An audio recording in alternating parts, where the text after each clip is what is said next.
Сықырлай ашылған есік жаққа Шолпан айналасын әжім торлаған дөңгелек көзімен сығырая бір қарады. Жатқан орнынан әупірімдеп әрі-бері тұруға ұмтылып еді. Онысынан ештеңе шықпады. Белі құрғыр, тікесінен тік тұрып, аттай шауып кетуіне ыңғай берер емес. Ұлы аңсар түнеу күні келіп кеткен. Жалғыз шешесінің жағдайын білуге ара тұрағана төбесін бір көрсетіп кетеді. Қайта көрші келіншек Қарлығаш күнара келіп, Шолпанның төсек орны мен ішерасын дайындап тұрады. Қартайған шақта Құдайдың да қарасқаны шығар деп, Шолпан Қарлығаштың қолғабысына да іштей разы болып отырады. Оң қолын маңдайына қойып, қалың ойдың құшағында жатқанда, әлгінде ғана есік ашылғанын аңғармай қалыпты. «Амансыз ба, апа?» деген дауыстан селк ете қалды. Қараса, о тоба, қарсы алдында баяғы Антон отыр. Көп жылдан бері көрмеген баласының қапелімде қайдан тап болғанына сенбей, абдырап жатқан орнынан қозғалады алмай қалды. «Апа, қазір мен сізді демеп жіберейін», деп Антон Шолпанды отырғызып, арқасына жамалғысын жапты.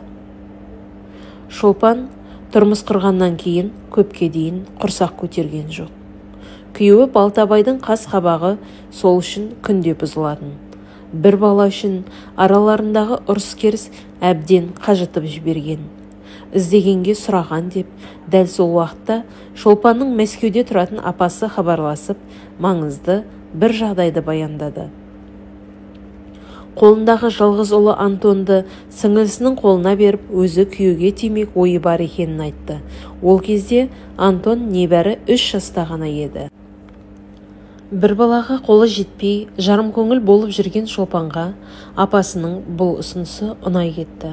Бірақ Балтабай не дер екен деген іштей қорқынышы да жоқ емес. «Қайдағын айтады екенсің? Енді қалғаны орыстың баласын бауырымызға басу қалып еді? Тыныш отыр. Асырайтын болсаң, осында қазақтың да баласы жетіп жатыр. Туған шешесі керек етпей отырған баланы біреу баға қояды деп отыр ма екен?» деп Балтабай бірден кесіп айтты. Шолпанның Антонға аңсары әбден ауды. Көктен іздегенім жерден табылды деп отырғанда, күйеуінің қарсылығы қажытып жіберді. Ақыры Балтабайды дегеніне көндірді. Мәскеуден Антон далдырды. Көк көзді, домалақ жүзді орыс баланы сол күннен бастап Шолпан өзіне жақын тартқан. Балтабай бала келген күннен бастап Шолпанға қатаң шарт қойды. «Бала есейгенше қолда болады. Есін білген соң бұл үйдің босағасынан көрмейтін болайын. Орыстан досың болды дегенше қасыңда айбалтаң болсын» деген. «Қаны арам қасқырдың баласын баққанша ит асырағаным дұрыс» деп Шолпанға дүрсе қоя берді. Арада көп уақыт өтпей Шолпан аяғы ауыр екенін білді. Антонға балам деп еміренген соң, Құдай да қалағанын берген шығар. Әйтеуір сол кезде қуанышы қойнына сыймаған. Дүниеге аңсар атты балалары дүниеге келді. Арада жылдар өтті. Балтабайдың бел баласына деген көңілі ерекше болды да, асыранды Антонға қырын қарайды. Өзіне жылы қабақ танытпайтынын Антон бала болса да білетін, сезетін. Бар жылулықты Шолпаннан алатын ол Балтабайдың жанына көп жолауға да жүрексінетін еді. Жылдар жылжыды. Антон 9-шы сыныпты бітірген жылы Балтабай Шолпанға Антонды бөлек жіберу керек дегенді айтты. Осы жерден жырақ, алыстау қалаға оқуға жіберіп, көзден таса қылмаса, ол шаруамен өз айналысатын жеткізді. Күйеуінен қапелімде мұндай қылықты күтпеген Шолпан не дерінде, не істерінде білмей екіұдай күй кешті. Көз алдында көлбеңдеп өскен баланы алысқа оқуға жіберсе, Антонның мына қонысқа қайта орала қоймауы да мүмкін деп те ойлады.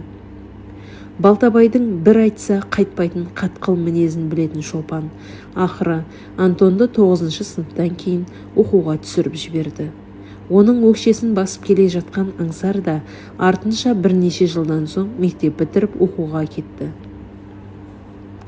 Даңғарадай үйде екеуден екеу қалған Балтабай мен Шолпан бел баласы Аңсар мен асырап алған Антоннан кезек-кезек хабар алып уақыт өткізетін. Антон оқумен қатар жұмыс істеп жүргенін айтты. Ара-тұра үйіне ақша да салып тұрды. Ал Аңсар керісінше әке-шешесінің тапқан таянғанын түгесіп, одан қалды ішімдікке де әуестеніп алған еді. Балтабайдың Аңсар десе шығар жаны бөлек еді. Шолпанға Аңсардың айтқан істе деп алдына түсіп отырады. Аңсар үйленді, тойын дүркіретіп өткізді.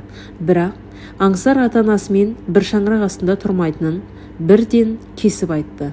Кейін Балтабай мен Шолпанға жас келіннің ата-енемен тұрмаймыз деп басын алып қашып отырғаны белгілі болды.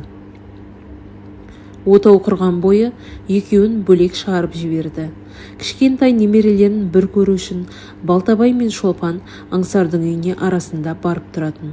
Осындай сапардың бірінде екеуі жол апатына ұшырап, Балтабай апат болған жерде қаза тапты. Ал Шолпан бел омыртқасы сынып төсекке таңылып қалды. Әке-шешесінің көзі тірісінде ауылға ат ізін салмайтын Аңсар шешесі төсек тартқалы мүлдем келмейтін болды. Тек телефон соғып, жағдай білгендей болып тұрады. Шолпан туған ұлының осы қылығы үшін іштей налып, баяғы өзі баққан Антонды бекер қолдан шығарып алғанына қынжылатын. Балтабайдың айтқанын істемей, сол баланы қолыма алып алғанда жағдайым әлде қайда жақсы болар ма еді деп те ойлап қояды. Келіннің айтқанымен жүріп, айдағанына көніп кеткен ұлы Аңсарды ұлым дегені болмаса, тіпті соңғы кездері ойламауға бел буған. Антонның да үйден жырақтағанына 10 жылдан аса уақыт өтіп кетіпті. Көмейіне келген өксігі жанарынан жас болып ағып, ағыл-тегіл жылай берді. Апа, арнайы келдім. Әкем қайтқалы уайымға салындым. Сіздің де мынадай жағдайға түскеніңізді естіп, жайбарақат жүре беруге дәтім жетпеді. Түнеугүні Аңсармен хабарластым. Сізді қасына алуды ойламайтын да сияқты. Сол ниетін түсінген соң өзіңізді алып кетуге келдім. Қазір тұрақты жұмысым бар. Қызметте де шенім өсті. Менің осындай жағдайға жеткізген әкем екеуіңізге алғысым зор, апа, дегені сол еді. Шолпан Антонды ыстық құшағына қатты қысып, өксіп, жылап жіберді. Айналайын балам, мені кешіре көр дегеннен артық ештеңе айта алмай булықты да қалды. Апа, енді үйленіп шаңырақ көтеремін.